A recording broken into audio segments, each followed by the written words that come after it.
Ажармалардың жұмыстарын көріп, қызығып, күнде только сол туралы көреді. Өз көзімен анда үлкен машина басқаша болады ғой, ютубтан қараған басқа, көзбен көрген басқа. Қалай енді эмоциясы балаңызға? Қандай әсер алды деп ойлайсыз?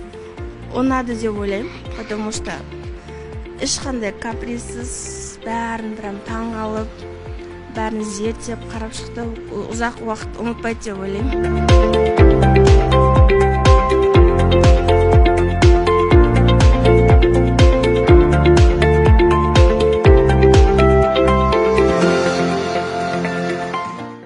Енді бұлға дейін де бұндай обращениелер енді қағаз жүзінде емес, қарапайым осы бөлімге келіп, кішкентай балаларын әкеліп, ата-аналар солай көрсетіп жүреді. Енді ресми түрде осы бірінші рет бізде қуанып, осы ұжым болып, Түркістан ОТЖ департаментінің ұжымы болып, Даниялға біздің саламыздың қандай екендігін, біздегі осындағы бөлімдегі техникаларды таныстыруды біз қолдай түстік бірден.